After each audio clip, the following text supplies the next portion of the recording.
sesekarang nembe wae tak ucapake mau pindane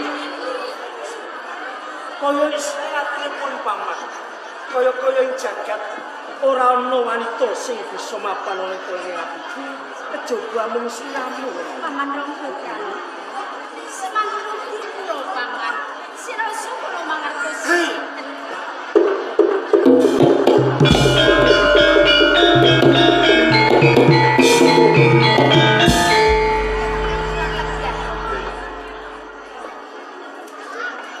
Yayi Ronggo Pranoto. dawuh tinubaran Kok beda kaya padatan. Sliramu temekon ing dalem taman Pawati iki saya cekak lan anak kapunanmu manggaran. piye to isih akeh. Kang Mas Adipati keparengno ingkang kagem matur.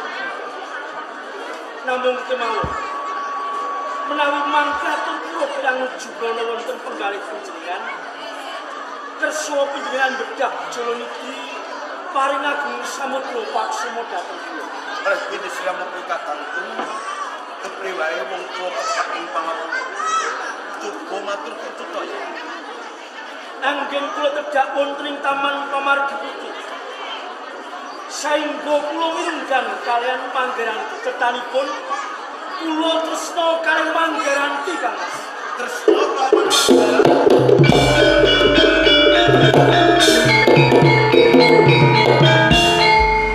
Yayi Rangga Pranoto.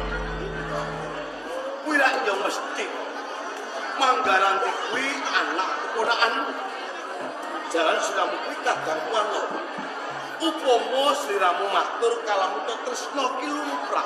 Rak ya mesti tresnane bapa paman lan anak keponakan kaya ngono to. Kang Mas, tresna kula dhateng Manggaranti menika mboten tresna antawisipun paman lan keturunan. Jero tresna kang kepiye? Nanging tresna kula kepengin kula bebrayan sareng kan Manggaranti Kang Mas. Kowe tresna sakutuwe kepengin bebrayan kelawan Manggaranti.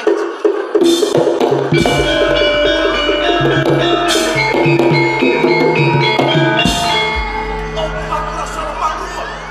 Tembungmu kaya ngono. Manggaranti. Opo bener sing diaturke kelawan Yayi Pangeran Rangga Pranoto? Bener kaya ngono.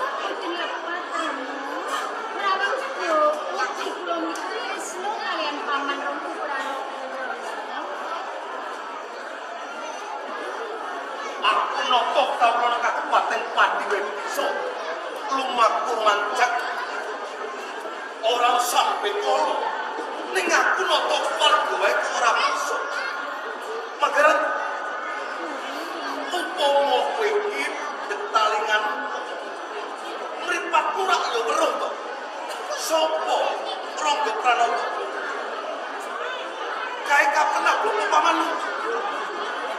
Upama wis mlaku karo katresnan, selak kepengin mangan bebrayan asma jejodohan. Satriya ana sak Kabupaten Pati ki ora sithik, oke. Tur meneh. Para kadang nerpati kae uga wis nate nembung lawan Rama. Yen to kok kepengin ngajulake lawan siramu. Ning yo kene rasamu dipatekno mergo rasa tresna. Nek iku kudu eling Manggaranti. Sapa Rangga Pranoto kae? Aku nyatane kula mboten sakit mamben rawis kula. Menawi cetusipun kula tresna kumpul lair batin kaliyan paman Rangga Pranoto pramila Rama. Kula nuwun kang pisan. Tresna panjenengan resmi kula kaliyan paman Rangga Pranoto. Ojo kok batut ki kudu matur nuwun. Rangga Pranoto Sabda tinimbalan dadi kaya ngono. Jeneng Satria Negara sing kudu kena kanggo tepuk padha marang kawula nek Kabupaten Pati. Ning jebul kesemrojol saka sela-selaning gar urut saka pagedhongane wong tuwa. Kekudanganing sedulur tuwa dipati-pati. Dadi satriya kang utama. Bebelo kelawan usulan bangsa migunani tumrap negara lan kawula. Ning jebul kok ora. Mergo rasamu wis katutupan kelawan rasa tresna. Mergo rasamu wis dipatekke rasa tresna. Jebul kenemah penresnani kelawan anak keponakan dhewe. Upama Manggaranti kesake dening satriya. Manggaranti omah-omah ngepasi dheweke mangun bebrayan pun Kakang Sorana. Kowe iki sing minangka waline. Mbok yo kowe iki mikir to. Mula iki Manggaranti lan kowe Pranoto. Nganti jagat kakukut. Pun kakang ora bakal ngestoni nggonmu kepengin tresnani saya-saya kepengin bebrayan lawan Manggaranti.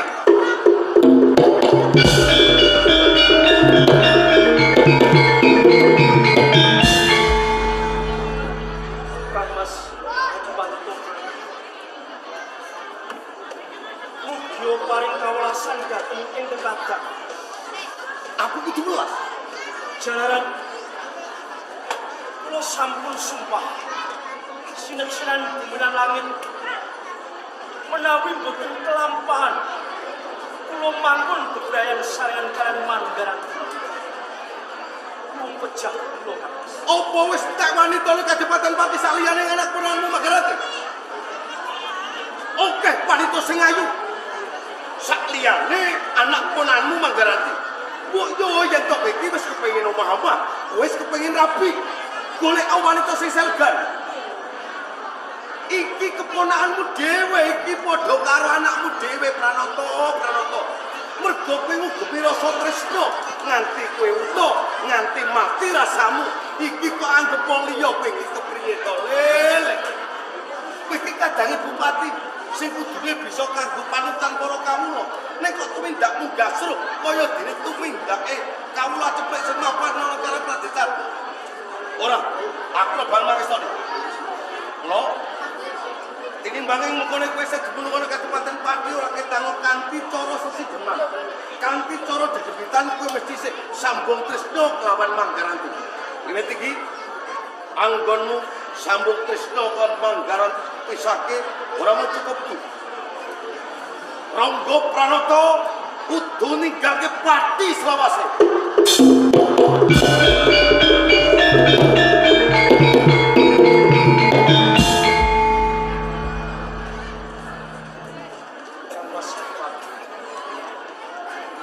Panguwasa sakutahipun wonten ing Kadipaten Pati. Panjenengan dalem ingkang asta. Ewondene ingkang kadang kanggep lepat sampun rak dhateng paugeaning bener. Menawi boten dipun keparengaken kula jumondhok wonten ing Kadipaten Pati dados menapa? Mendato. Badhe kula lampahi. Namung kemawon. Saderengipun kula nilaraken Kadipaten Pati.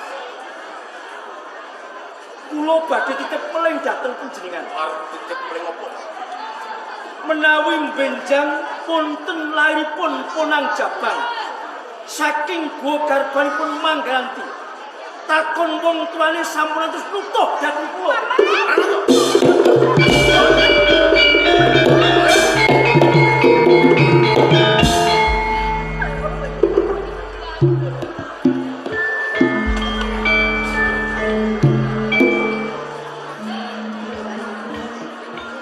Rangga Pranata jumangkah ninggalke dalem Taman Sari. Kanthi pangucap kalamoto besok mulai jambang kaya sapa Garban. Dewasane takon wong tuane. Aja nganti nyalahke lawan Rangga Pranata. Apa sing dikarepi Rangga Pranata? Lan nganti temengondi anggone sambung tresna lawan Rangga Pranata.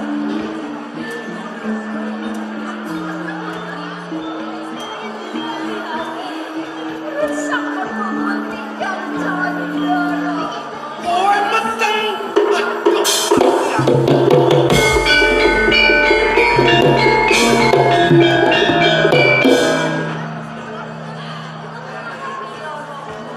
Bareng aku kepromo yen kowe matur yen kowe dina kowe meteng. Mripatku dadi peteng dadaku sesak.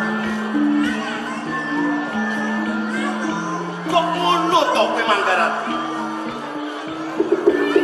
Kowe iki putrane Rama.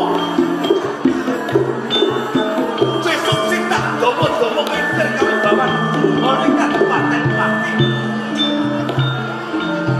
Kok malah tumindak gasro kaya tumindake wong cepet.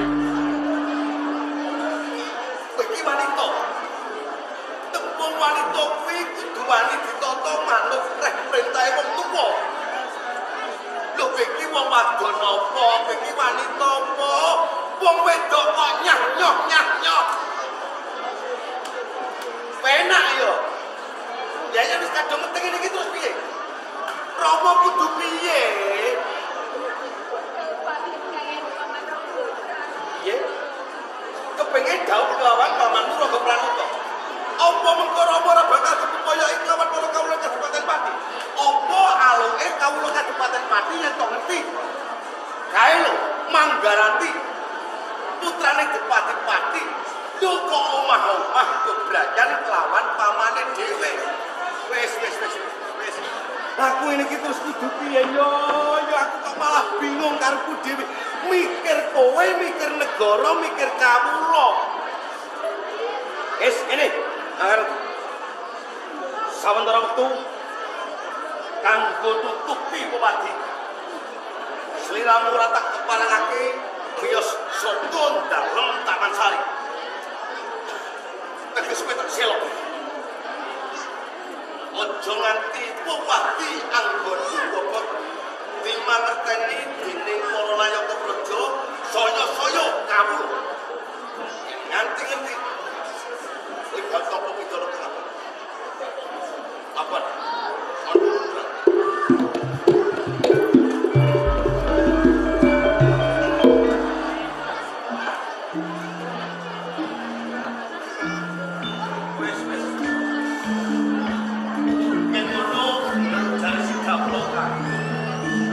Anak wedok salah anggone kula wedah.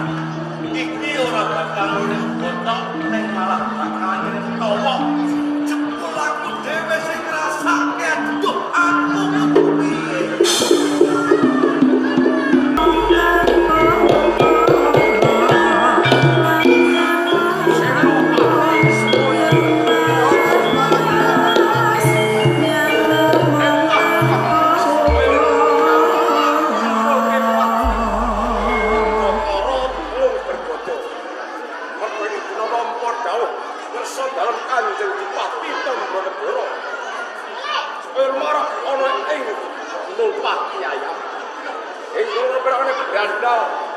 Sing seneng jarah layak bandane kawula sing mapan ana ring-ring numpak kaya. Terus padha siaga mobil.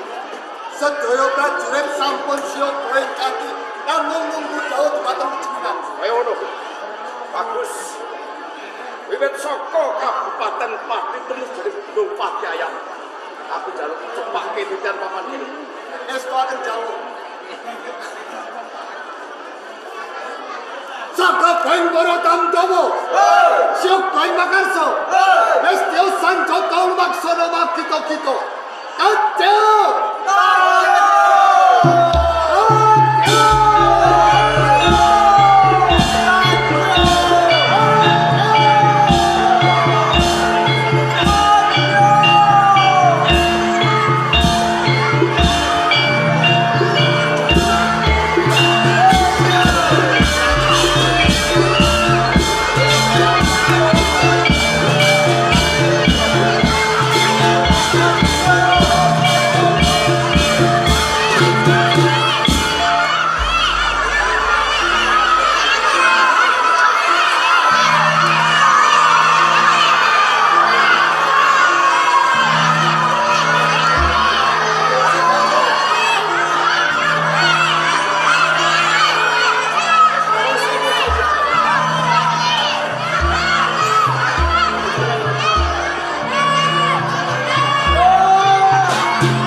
dhewe karep. Sakjane ngono. Hei. Yen aku iki diperintah Kang Srenggolo. Heeh. Tahu, Bro. Saben dina kowe do gladen. Aku percaya. Nek wong jitos wae kowe iso. Lakoni tak jitos. Wes, kabeh aku percaya kowe do jago. Ana paribasan ditombak. Iki bedil. Bedil. Lah, gareng golek usah. Lah tandon pangan teh. Aja geger iki wonten Gunung Pati. Lah iki mati anak bojo. Ayo, piye iki? Ya gero saking wonten Gunung Pati ayam wis entek. Ora kabeh piye iki? Lagi nunggu jenenge Srenggolo. Oleh priya. Wis do nangis. Geborok. Iki becike do munggah nang Kabupaten Pati. Munggah nang Pati. Elengno Pati iki. Yo, lho. Apa wis mbok pikir, Kang? Hah? Pati kuwi negara sing gedhe lho, Kang. Oh, urusan. Lah iki kok ngomongé Kang Srenggolo. Ki ana punggawa Pati. Sing dheweke wis pas sekuton. Aku dhewe iki ora ro. Lho. Oi. Apa ya? Cek.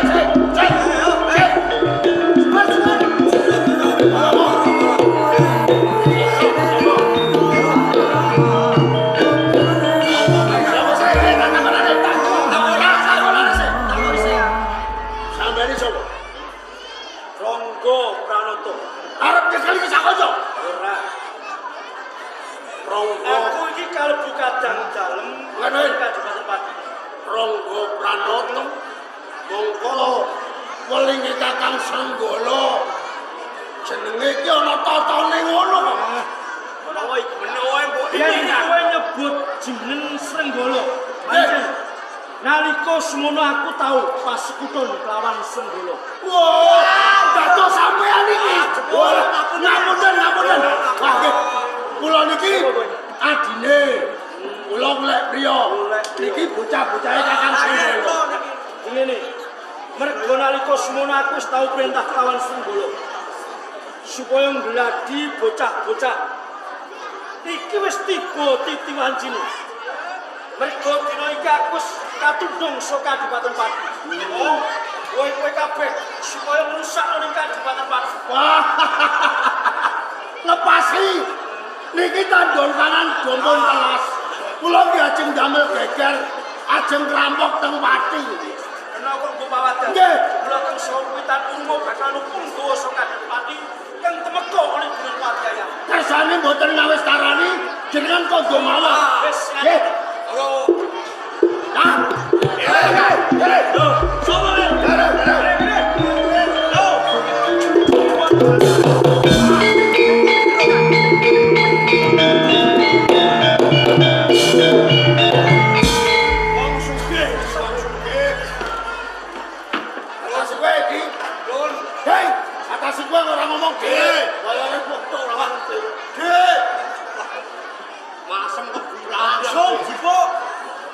Sampean niku tiyang pundi? Aku wong Pati. Wah! Iwas mapan beneran piye, Kang? Wong Pati wis teko nang kene. Oh, Donya mara iki aku takon lan kowe. Mergo iku wis mlebu arek-areke Gunung Pati ayam. Mbok menapa ngerti? Menungso kang aran golek priya. Kowe goleki menungso sing aran oleh priya. Banjur nek wis ketemu sampean arep apa? Ya wis. Bakune aku pengen ketemu karo oleh priya. Dadi pengen ngerti tenan. Nggih. Wis bar omong kowe maju. Sampean madosi sinten lho? Oleh priya. Ajeng lan apa? Apa bener kabar sing tak tampa jeneng Brandang golek priya iki seneng darah berlayah bandane kawula sing mapan ana Gunung Pati ayam. Niku mboten kleru. Leres. Golek priya kula dhewe. Yen kowe durung ngerti aku merta kesema pepate Kabupaten Pati. Iya. Oh, merta. Lah iya.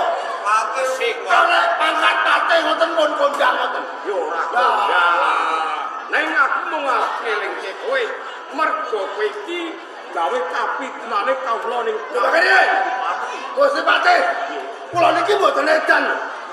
Kula niki saya waras. Nyawang panganan enak seneng. Roh wong wadon ayu ya cek seneng. Lho kok tak eling. Lah jenengan niku Kula niki tak edan. aku iki ngelingke mergo tumindakmu gawe kapitnane liyan. Lho ngoten niku salah. Ya salah. Lho nek kula mboten ngerampok, kula ora mbadok. Oleh priyo? Pripun? Kosok baline iki. Upama kowe ndek bondo dulur akeh. Saben dina dijarah layak. Kira-kira Ora. Oleh sangat. Oleh.